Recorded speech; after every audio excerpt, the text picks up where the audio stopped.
The ancient Near East was a brutal landscape. It was a world defined by cutthroat politics, toxic royal marriages, and devastating famines that could wipe out a family's entire livelihood in a single season. Living in this harsh reality, a woman from the town of Shunem chose radical obedience. Following the explicit warning of the prophet Elisha, she packed up her entire household and fled into Philistine territory to survive a severe 7-year drought. When the famine ended and she returned home, she discovered a nightmare: her family house, her ancestral lands, entirely taken away. Back in the Bronze Age, an individual citizen, especially a woman, had almost zero leverage to demand justice from the ruling elite. She decides to appeal directly to the king, walking into the royal court at the exact second the king is speaking to Gehazi, Elisha's servant. The king is demanding to hear that Elisha's miracles, and just as Gehazi mentions the Shunammite woman, she appears in the room. Look at these vast, fertile fields. Stunned by the timing of her arrival, the king immediately orders an official to restore all of her property, plus the entire value of the harvests she missed over the last 7 years.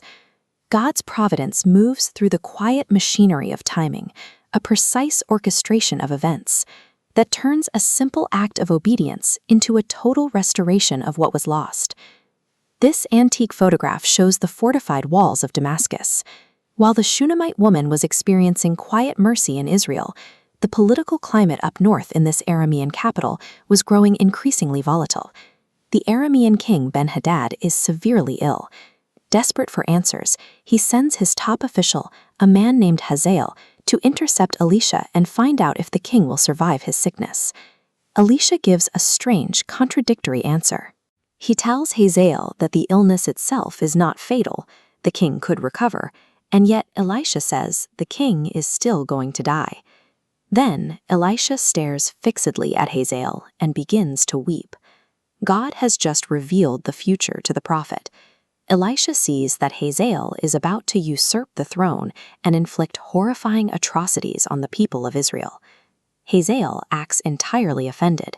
He calls himself a mere dog and outright denies he possesses the cruelty required to commit such violence. His denial doesn't even last 24 hours. Consumed by the sudden realization that power is within his grasp, Hazael returns to the palace the next day, soaks a thick cloth in water, and suffocates the sick king in his bed. This ancient stone carving gives us a stark look at the martial, aggressive nature of the rulers from this region. Hazael slides perfectly into this brutal mold, taking the crown by force. God sees the darkest parts of the human mind long before we act on them. Given the opportunity, raw ambition quickly turns a supposed servant into a ruthless dictator. Down south, among these ancient stone ruins of Jerusalem, that exact same political rot was taking hold in the kingdom of Judah. King Jehoram takes the throne of Judah, but he makes a fatal strategic choice.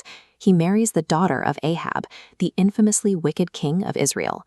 That single alliance imports northern idolatry and corruption into the court.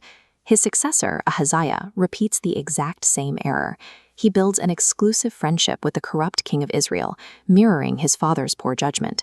These alliances functioned as a spiritual steering wheel. By binding themselves to Ahab through marriage, the kings of Judah ensured that their own moral direction would mirror the decay of the northern kingdom. With the leadership of Judah entirely compromised by these toxic alliances, you have to ask why God didn't just wipe the nation off the map entirely.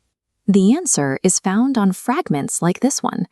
The lettering on this basalt stone translates to the House of David. It's a physical record of the binding covenant God made centuries earlier, proving his mercy is anchored in history, outweighing human rebellion. The failures of the Davidic line ultimately point towards Jesus Christ, the one true king who entered a world of Hazaels and Jehorams to embody God's mercy. He navigated the same landscape of corruption and power without being tainted by it, standing